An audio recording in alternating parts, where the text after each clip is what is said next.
స్తుతించుడి, ఎల్లప్పుడు దేవుని స్తుతించుడి.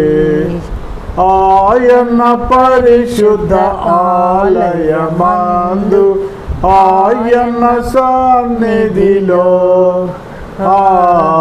ఆయన సన్నిధిలో ఎల్లప్పుడు దేవుని స్తుతించుడి, దేవుని స్తుతించుడి, ఎల్లప్పుడు దేవుని స్తుతించుడి. ఆయన బలమును ప్రసిద్ధి చేయు ఆకాశ విశాలమందు, ఆకాశ విశాలమందు ఎల్లప్పుడు దేవుని స్తుతించుడి, దేవుని స్తుతించుడి, ఎల్లప్పుడు దేవుని స్తుతించుడి. ఆయన పరాక్రమ కార్యము బట్టి, ఆయన ప్రభావమును, ఆయన ప్రభావమును ఎల్లప్పుడు దేవుని స్తుతించుడి. భూరాధనితో ఆయనను స్తుతించుడి, స్వరమండలములతో, స్వరమండలములతో ఎల్లప్పుడు దేవుని స్తుతించుడి, దేవుని స్తుతించుడి, ఎల్లప్పుడు దేవుని స్తుతించుడి. సన్నాతంతుల సితారతోను చక్కని స్వరములతో, చక్కని స్వరములతో ఎల్లప్పుడు దేవుని స్తుతించుడి, దేవుని స్తుతించుడి, ఎల్లప్పుడు దేవుని స్తుతించుడి. తంబురతోను నాట్యముతోను, తంబురతోను నాట్యముతోను, తంతివాద్యముతో దేవుని స్తుతించుడి, ఎల్లప్పుడు దేవుని స్తుతించుడి. పిల్లన గ్రోవుల చల్లగనూది, పిల్లని గ్రోవుల చల్లగనూది ఎల్ల ప్రజలు చేరి, ఎల్ల ప్రజలు చేరి ఎల్లప్పుడు దేవుని స్తుతించుడి. మ్రోగుతాళములతో ఆయన స్తుతించుడి, మ్రోగుతాళములతో ఆయన స్తుతించుడి, గంభీర తాళముతో, గంభీర తాళముతో ఎల్లప్పుడు దేవుని స్తుతించుడి.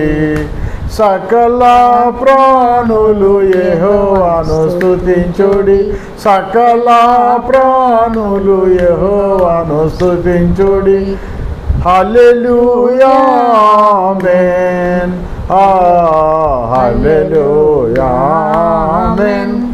ఎల్లప్పుడు దేవుని స్తుతించుడి.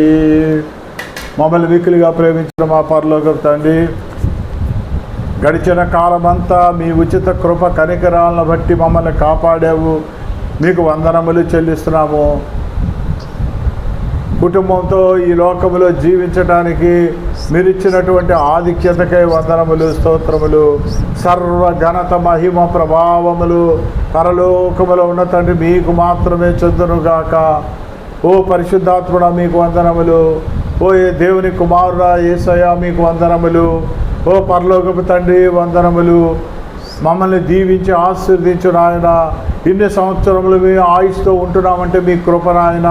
ఇన్ని సంవత్సరములు మాకు ఆహారం ఇచ్చి, వస్త్రాలు ఇచ్చి, షెల్టర్ ఇచ్చి, ఆరోగ్యం ఇచ్చిన దేవుడివి నాయన.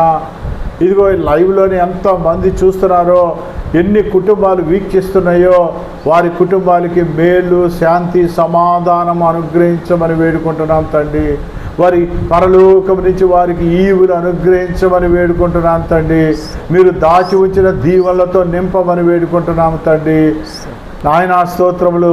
ఈ మధ్యాహ్న కాల సమయమున మిమ్మల్ని ఆది నుంచి అంతవరకు ఆరాధన చేస్తున్నప్పుడు మీ యొక్క నాయన పరిశుద్ధాత్మ కుమ్మరింపుతో నింపమని వేడుకుంటున్నాము తండ్రి.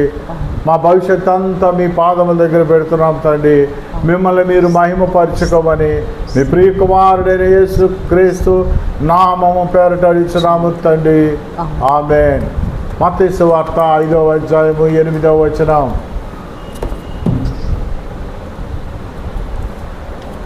మత్తయి సువార్త 5వ అధ్యాయము 4 సువార్తలలో మొట్టమొదటి సువార్త మత్తయి సువార్త 5వ అధ్యాయము 8వ వచనం. హృదయ శుద్ధి గలవారు ధన్యులు, వారు దేవుని చూచెదరు.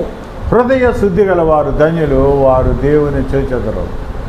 అంటే హృదయం శుద్ధి లేకపోతే దేవుణ్ణి చూడలేరు అని క్లియర్గా తెలుస్తూ ఉంది. సూటిగా మాట్లాడుతూ ఉంది దేవుడి వాక్యం. లేఖనాలు స్పష్టముగా చెప్తా ఉంది. హృదయ శుద్ధి గలవారు ధన్యులు, వారు దేవుని చూచెదరు. హృదయాన్ని శుద్ధిగా ఉంచుకోవాలి. ఏ మానవుడిలో హృదయము శుద్ధిగా ఉంటుందో అక్కడ నివాసం ఉంటాడు. ఏ మానవుడు ఆయన్ని ఆహ్వానిస్తారో హృదయపూర్వకంగా అక్కడ నివాసం ఉంటాడు. ఏ మానవుడి హృదయము దేవుడి యందు ఆనుకొని ఉంటుందో వారి హృదయమునకు యెషయా 26వ అధ్యాయం 1వ వచనం. ఏ మానవుడి హృదయమో మనస్సు ఆయన యందు లగ్నము చేసి ఉంటారో వారికి సమాధానము. అలాంటి వారే దేవుణ్ణి చూస్తారు.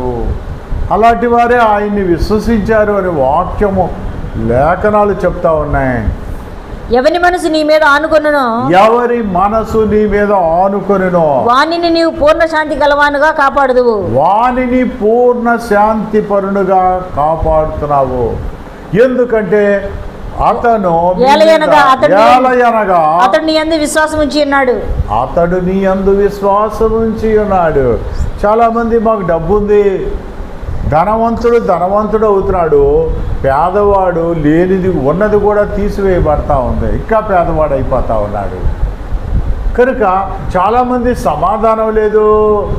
అరే బాబు 30 ఏళ్ళు 60 ఏళ్ళు 70 ఏళ్ళు వయసు వచ్చినా 80 ఏళ్ళు వయసు వచ్చినా సమాధానం లేదంటారు ఏంటండి?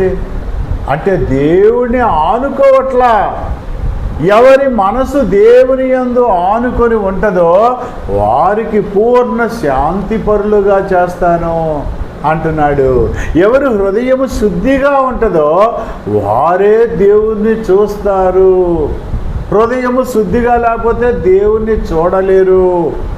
హృదయములో సమాధానము లేకపోతే దేవుడి యందు ఆనుకొని ఉండదో వారికి సమాధానము ఉండదు.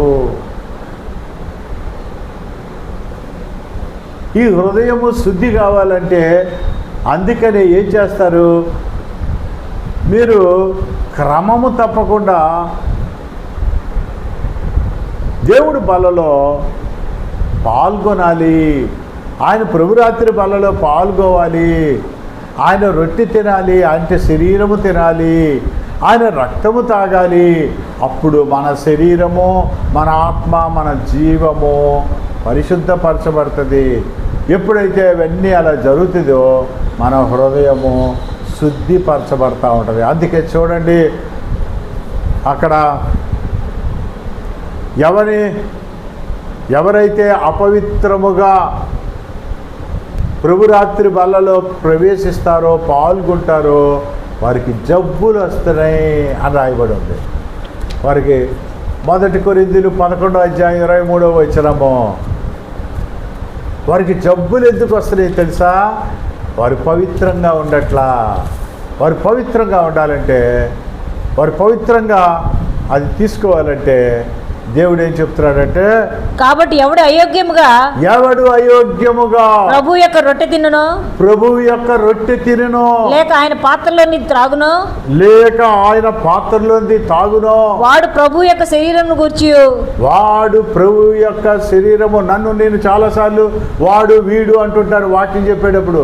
నన్ను 2-3 అడిగారు, నువ్వు వాడు వీడు అంటావేంటో అని అంటున్నారా? ఇక్కడ చూడండి ఏమంటుందో బైబిల్ వాక్యం చూడండి.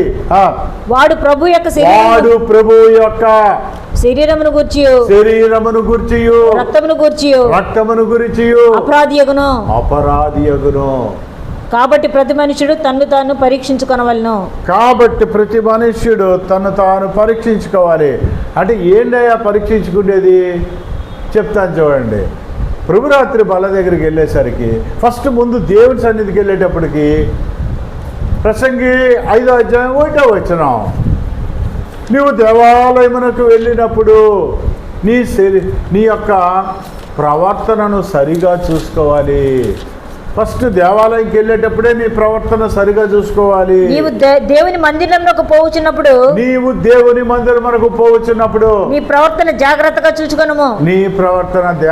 చూసుకోము. అక్కడికి వెళ్ళినప్పుడు పాస్టర్ గారు డబ్బు గల వాళ్ళని పిలిపించాడు అనుకోండి. డబ్బు గల వాళ్ళనేమో కొంతమంది దైవజనులు, అందరినీ కాదండి. యాకోబు 2వ అధ్యాయము 1వ వచనము, అక్కడ కొంతమందికి వెళ్తాం. ఫస్ట్ అక్కడికి వెళ్తాం. వెళ్తుందండి అక్కడ కొంతమంది దైవజనులు ఏం చేస్తున్నారంట చర్చికి. మనం ఏంటంటే మన ప్రవర్తన సరిగా చూసుకొని జాగ్రత్తగా వెళ్తాం. కార్ పార్కింగ్ లేదనుకో, ఈ చర్చి మంచిది కాదు, మీరు లైన్లో పెట్టండి అంటే పెట్టడు. నేను గెస్టెడ్ ఆఫీసర్ని, నేను జిల్లాకు అధికారిని, నేను చర్చికి 3 లక్షలు కానుకిచ్చాను. ఇలాంటివన్నీ అడ్డు వస్తుంటాయి. పదవి అడ్డు వస్తూ ఉంటుంది, అందం అడ్డు వస్తూ ఉంటుంది, హోదా అడ్డు వస్తూ ఉంటుంది. లైన్లో పెట్టండి అనే ఒక వాలంటీర్ చెప్తే ఆ చర్చి వదిలేసి వెళ్ళిపోయిన వాళ్ళని చూశాను నేను. సరే లోపలికి వెళ్ళాం. అక్కడ బంగారు ఉంగరం పెట్టుకొని ప్రశస్త వస్త్రములు ధరించుకొని ఒకడు మీ సమాజ మందిరంలోకి వచ్చినప్పుడు, చర్చిలోకి వచ్చినప్పుడు మురికి బట్టలు కట్టుకున్న దరిద్రుని లోపలికి వచ్చినలా మీరు ప్రశస్త వస్త్రములు ధరించుకున్న వాడిని చూచి సన్మానించి, మురికి బట్టలు కట్టుకున్నాడు వచ్చాడు, ప్రశస్త వస్త్రములు కట్టుకున్నాడు వచ్చాడు, ఇద్దరు వచ్చారు. మీరు ప్రశస్త వస్త్రములు ధరించుకున్న వాడిని చూచి సన్మానించి, నీవు ఇక్కడ మంచి స్థలం ముందు కూర్చోండమని చెప్పి, అదిగో చూసావా విఐపి సీట్లలో కూర్చోండి అన్నారు. ఆ ప్రశస్త వస్త్రములు ధరించిన వాడిని చూసి ఆ దరిద్రునితో అంటే ఆ బట్టలు సరిగ్గా లేవు, పరిశుద్ధంగా లేడు, పాపం అపరిశుద్ధంగా ఉన్నాడని వాళ్ళ ఉద్దేశం. మాసిపోయిన బట్టలు లేకపోతే కొద్దిగా అంటే అంత పాత పడిపోయిన బట్టలు అని అర్థం. నీవిక్కడ నిలుము లేక ఇక్కడ నా పాదపీఠమునకు దిగువను కూర్చుండమని చెప్పినడలా మీ మనసుల్లో భేదములు పెట్టుకొని, చూసారా మీ మనసుల్లో భేదాలు పెట్టుకున్నారు. మనం సినిమా హాల్కి వెళ్తాం. చిన్నప్పుడు చూసాంలేండి సినిమా, ఇప్పుడు కాదు. నా లాస్ట్ పిక్చర్ 1992 గ్యాంగ్ లీడర్ వచ్చింది. అప్పటి నుంచి మళ్ళీ లేదు, పిక్చర్ మానేసాం. 91 ఎండింగ్ మళ్ళీ పిక్చర్ చూడలా. 33 ఏళ్ళు పిక్చర్ చూడలా. అంతకుముందు సంగతి చెప్తున్నా. మనము నేల అంటే నేలే, కుర్చీ అంటే కుర్చీ, బాల్కనీ అంటే 60 వయసులు ఉండేది, నేల అంటే 60 వయసులు ఉండేది. అక్కడ కూర్చోబోయే అంటారు, ఏమంటే స్థలం లేదంటే అక్కడ కూర్చోబోయే అనేవారు. అదే బాల్కనీకి వెళ్ళారనుకో ₹2.60 ఇచ్చి ఆడు బ్యాటరీ లైట్ వేసి కూర్చొని లైట్ వేసల్లా చూపించి కూర్చోమంటాడు. అంటే డబ్బు గల్లోడికి ఒక న్యాయం, డబ్బు లేని వాడికి ఒక న్యాయం. ఇది సేమ్ వే చర్చెస్లో కూడా అదే జరుగుతుందని యాకోబు భక్తుడు చెప్తున్నారు. ప్రశస్త వస్త్రములు ధరించిన వాడిని సన్మానించి, అయ్యగారు మీరు ఇక్కడ కూర్చోండి అని విఐపి సీట్లు వేస్తూ ఉన్నారు. దరిద్రుడితో పేదవాడితో పోవే అక్కడ కూర్చోవా, ఎక్కడో చోట కూర్చో. ఫస్ట్ ఏం చెప్పాడు? ప్రసంగి గ్రంథం 5వ అధ్యాయం 1వ వచనము, నీవు దేవాలయమునకు వెళ్ళినప్పుడు నీ ప్రవర్తన సరిగా చూసుకోవాలి. చూసుకున్నాం, బాగానే ఉంది. సరే అక్కడ వాళ్ళు ఏదో కూర్చోబెట్టారు, కూర్చున్నాం. కూర్చున్న తర్వాత నీవు పక్కింటోడి మీద, ఎదురింటోడి మీద, వాళ్ళ మీద, వీళ్ళ మీద అసూయలు ద్వేషాలు కలిగి ఉన్నావు అనుకో నీ హృదయములో, అప్పుడు ఏమవుతుంది? నీ హృదయం శుద్ధిగా ఉంటుందా? నువ్వు దేవుని చూడగలవా? దేవుని మందిరములో మనం దేవుని మందిరానికి ఎందుకు వెళ్తున్నాం? వెళ్ళేటప్పుడు నీ ప్రవర్తన సరిగ్గా చూసుకోమన్నాడుగా. అసలు దేవుని మందిరానికి ఎందుకు వెళ్తున్నావు అంటే కీర్తనలో 27వ అధ్యాయం 4వ వచనం సూటిగా చెప్తా ఉంది. కీర్తనలో 27వ అధ్యాయం 4వ వచనం అక్కడ ఏం చెప్తున్నాడంటే కీర్తనాకారుడు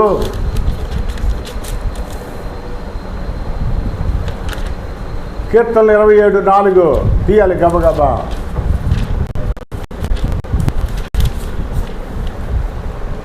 యెహోవా యొద్ద ఒక వరం అడిగి తిని, యెహోవా యొద్ద ఒక వరం అడిగి తిని, దానిని నేను వెతుకుచున్నాను.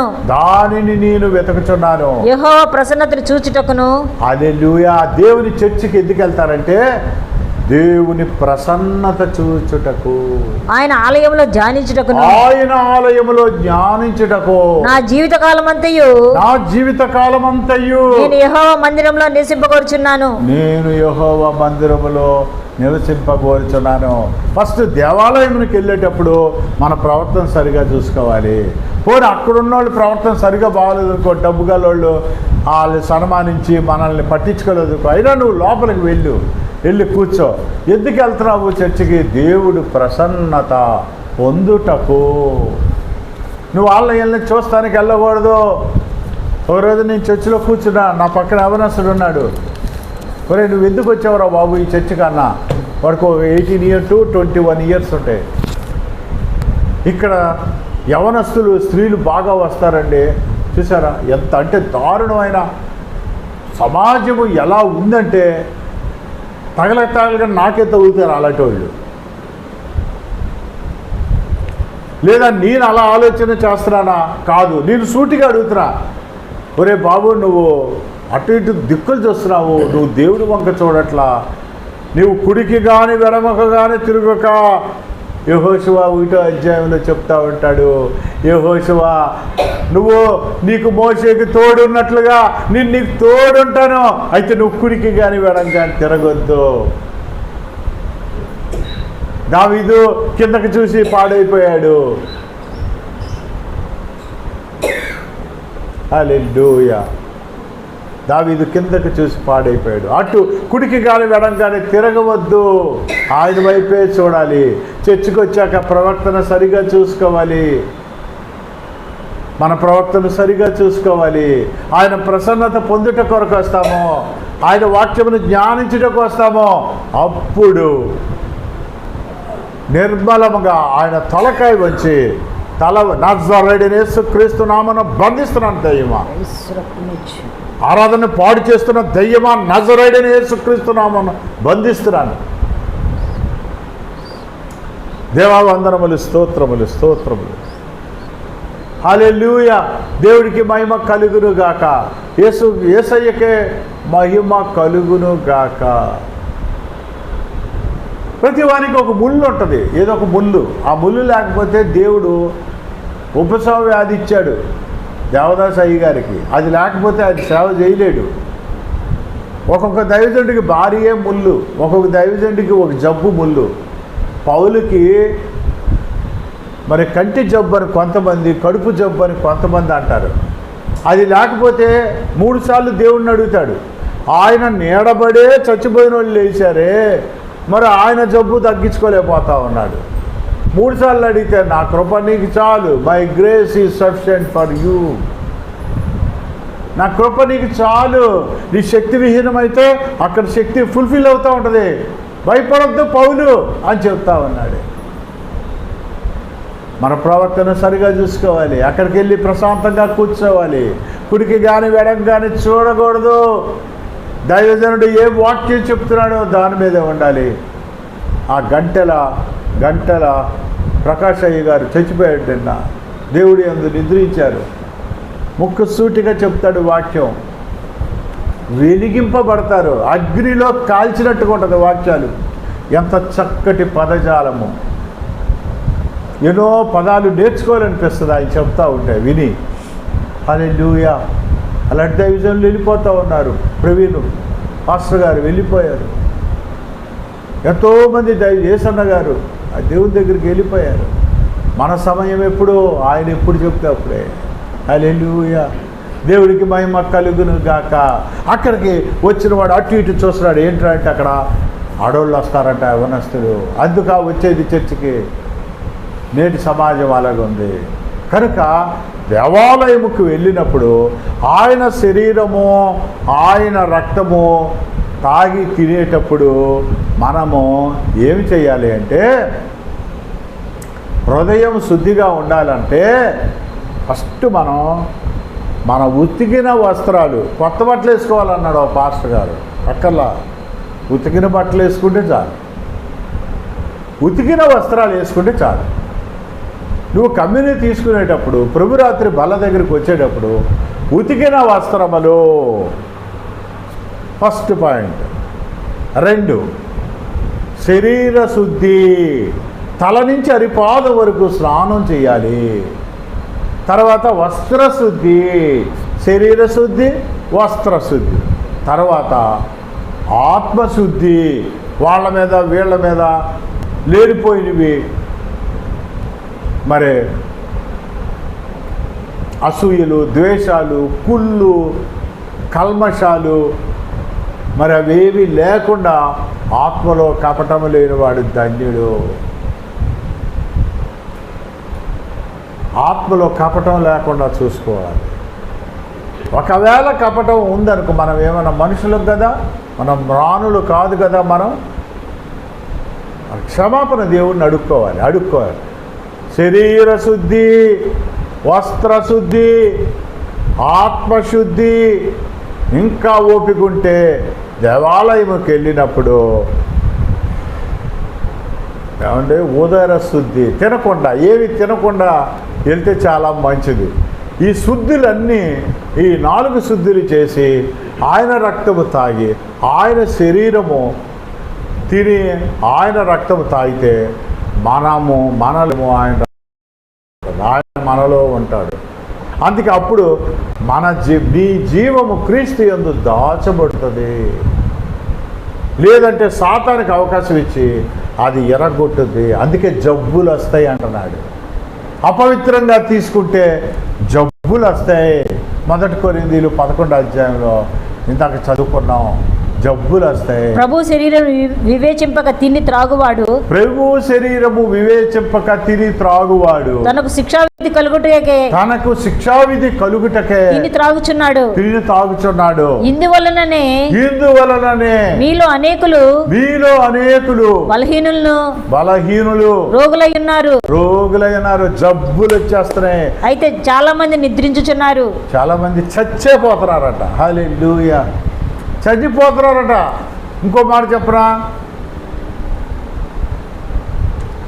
యాకోబు 3వ అధ్యాయం 1వ వచనం.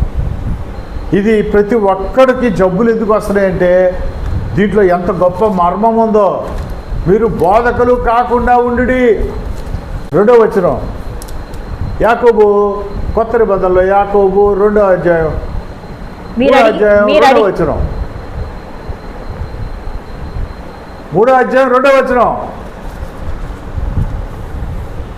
అనేక విషయములలో మనమందరం తప్పిపోచున్నాము. మనమందరము, నేను తప్పిపోతున్నా అట్లా పౌలు, యాకోబు. ఎవడైనను మాట యందు తప్పని వాడు వీడు అంటారండి. ఎవడైనను, ఇందాక వాడు అన్నాడు. వాడు జబ్బులు పడతాడు. జబ్బుల్లో పడతారు. కొంతమంది చచ్చిపోతారు. వాక్యం తెలీదు, వినరు. ఎదుటోడు ఏది మాట్లాడితే దాంట్లో ఎక్కడ తప్పు దొరికిందా చూస్తారు. ఎవడైనను మాట యందు తప్పని వాడు అట్టివాడు లోపం లేనివాడై తన సర్వ శరీరమును స్వాధీనమందుంచుకుంటాడు. శక్తి కలవాడగును. అది ఒక మాట ఎవరైనా ఇస్తే మాట తప్పిపోకుండా అది నెరవేర్చేవాడుగా ఉంటే ఈ శరీరంలో అవయవాలన్నీ వాడికి కంట్రోల్లో ఉంటాయి. వాడు అన్నారు చూసారా, అతడు కంట్రోల్లోనే ఉంటాయి.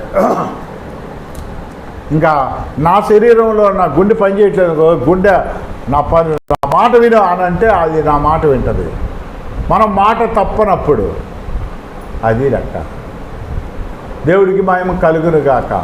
అలాంటి వారికి హృదయము శుద్ధిగా ఉంటుంది, మాట తప్పకూడదు. నాగలిపై చేయి వేసి వెనుదిరిగిన వాడు నా రాజ్యమునకు వారసుడు కాడు. ఒకసారి పరలోక సంబంధమైన వరములు రుచి చూచి తప్పిపోయిన వాడు తిరిగి బాగుపడుట అసాధ్యము. ఏప్రిల్కి రాసిన పత్రిక 6వ అధ్యాయం 5వ వచనంలో ఉంటుంది. అది ఇంగ్లీష్లో ఏముంటుంది అంటే ఇంకో రకంగా ఉంటుంది. ట్రాన్స్లేషను చాలా తప్పులు కొన్ని పడినాయి. అందుకే బైబిల్ సొసైటీ వాళ్ళు, Mahatma Gandhi road Bible society Bengaluru వారు ఎన్నో సంవత్సరాల నుంచి ఎక్కడెక్కడైతే తప్పులు తర్జుమాలు జరిగినాయో అవన్నీ సరిచేస్తూ ఉన్నారు. ఇంకా టైం పట్టుద్దంట. యేసుప్రభుకి అందరూ ఆ చెల్లెళ్ళే ఉన్నారు, అక్క లేదు. ఆయనే జ్యేష్ఠుడు ఇంట్లో. అక్క చెల్లి యేసుప్రభు ఇతని అక్క చెల్లుళ్ళు మనతో ఉన్నవారు కాదా? అక్క అంటే తప్పు కాదు, ట్రాన్స్లేషన్ తప్పు కాదు. దేవుని ఆత్మ అల్లాడుచుండెను, అల్లాట్టమేంటి కదులుచుండెను అనాలి. దేవుడి వాక్యము అని ఒక చోట ఉంటుంది, మాట అని ఉంటుంది. దేవుడి గుడి అని రాయాలి. గుడిని ఏమంటారు?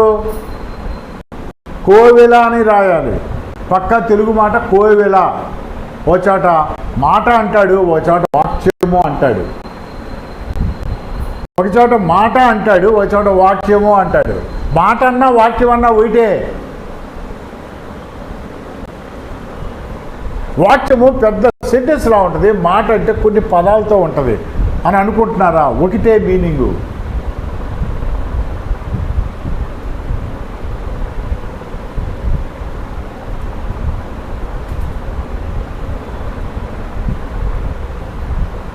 దేవుడికి మహిమ కలుగును గాక. కోవెల, గుడి, దేవాలయము, దేవుని మందిరము. అందుకే ఒక ప్రేమికుడు ఒక ప్రియురాలితో ఒక కవి రాస్తున్నాడు, హృదయమనే కోవెలలో నేను కొలిచానే దేవతగా. హృదయమనే కోవెలలో అంటే ఈ హృదయాన్ని కోవెలతో ఒక దేవాలయంగా భావిస్తున్నాడు ఆ కవి, ఆ ప్రియుడు. హృదయం అనే కోవెలలో అంటే ఈ గుడిలో నిన్ను ఒక దేవతగా కొలుస్తున్నాను. హృదయం అనే కోవెలలో నేను కొలిచానే దేవతగా. ఇది యాక్చువల్గా సినిమా పాట, కానీ ఈ హృదయంలో ఇది వాక్యమో. మన వాక్యాన్నే వాళ్ళు తిప్పి తిప్పి రాస్తూ ఉంటారు కవులు.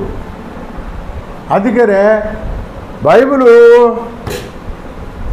కొన్ని లక్షల పుస్తకాలు ఉన్నాయి ప్రపంచంలో, లక్షల పుస్తకాలు, కోట్ల పుస్తకాలు ఉన్నాయి. ఓన్లీ ఇన్ఫర్మేషన్ ఇస్తుంది.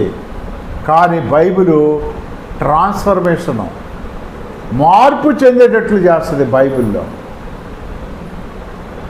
నీ దేహము దేవుని ఆలయమని నీవు ఎరుగవా? ఈ దేహమే దేవాలయము. ఈ దేవాలయం పరిశుద్ధంగా ఉండాలి. ఈ వస్త్రాలు పరిశుద్ధపరమైనవి వేసుకోవాలి. ఆత్మ ఏమండి, జీవాత్మ పరిశుద్ధంగా ఉంచుకోవాలి.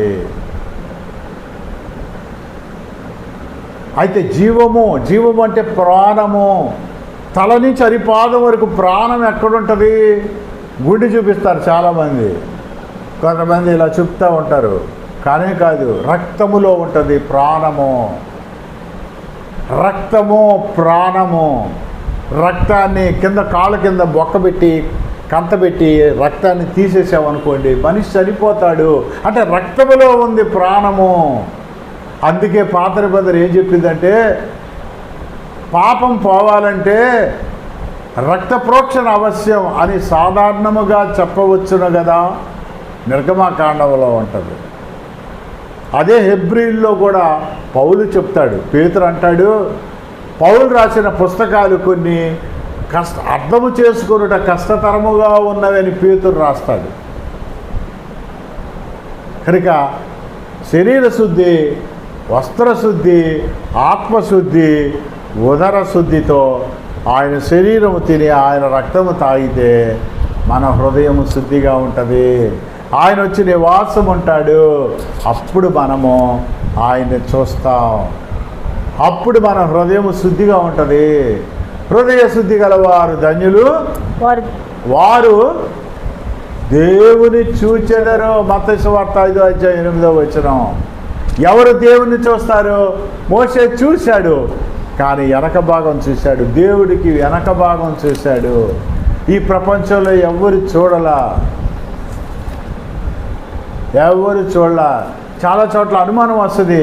ఏసుకెళ్ళి చూశాడు కదండి, అది దర్శనము. ముఖాముఖిగా మాట్లాడటం వేరు, దర్శనం వేరు, స్వప్నం వేరు. మోషే ఒక్కడే ఈ భూ ప్రపంచంలో దేవుణ్ణి వెనక భాగం చూశాడు. హల్లెలూయా. హృదయ శుద్ధి గలవారు ధన్యులు, వారు దేవుని చూచెదరు. ఆయన 10 ధన్యతలు చెప్తూ యేసుప్రభు కొండ మీద ప్రసంగము 10 ధన్యతలు చెప్పాడు. 1వ వచనం చూడండి. 5వ అధ్యాయం 1వ వచనం. ఆయన ఆ జన సమూహములను చూచి కొండ ఎక్కి కూర్చుండగా. కొండ ఎక్కి ఎందుకు కొండెక్కాడు? అప్పుడు మనకి ఇలా ఆడిటోరియంస్ లేవు, ఇలా చర్చెస్ లేవు, ఏమంటే 2 మైకులు లేవు, మైక్స్ లేవు, హాల్స్ లేవు, ఏమి లేవు, ఏసీలు లేవు. ఎందుకు కొండెక్కాడంటే కొండెక్కి మాట్లాడితే రీసౌండ్ వస్తుంది, అందరూ చక్కగా వినబడుతుంది. అక్కడి నుంచి మనము గోల్కొండ కొండపైకి వెళ్ళి పైకి వెళ్ళి ఓ అంటే అది మళ్ళీ ఓ అని అంటుంది. రిపీటు 103లా వస్తుంది, అక్కడ అప్లై అవుతుంది. కనుక ఆయన కొండపైకి ఎక్కి వినాలి. అప్పుడు ఆయన నోరు తెరిచి ఇలాగ బోధింపసాగాను. నోరు తెరిచి చెప్పేది సువార్త, నోరు మూసుకొని చేసేది చెప్పేది చారిటీ. నోరు మూసుకొని, అందుకనే అన్నదానం, గోదానం, వస్త్రదానం ఇవన్నీ చేసేటప్పుడు నోరు మూసుకొని చెయ్యాలి. అంతేగాని మీ 500 మందికి అన్నదానం చేస్తున్నాను అని డప్పేసి అన్నదానాలు చేయకూడదు. నోరు మూసుకొని చేసేది చారిటీ, నోరు తెరిచి చేసేది సువార్త. ఆయన కొండ ఎందుకు ఎక్కాడో చెప్పా, నోరు తెరిచాడు, ఎందుకు తెరిచాడో చెప్పా. ఆయన నోరు తెరిచి ఈ విధముగా బోధింపసాగెను. ఏమండి, సువార్త ప్రకటించాడు. మనము ఏమండి ఈ విధముగా చెప్పాలి, ఈ విధముగా బోధింపసాగెను అంటే చూడండి, బోధ వేరు, సువార్త ప్రకటన వేరు. చూడండి యాకోబు 3:1.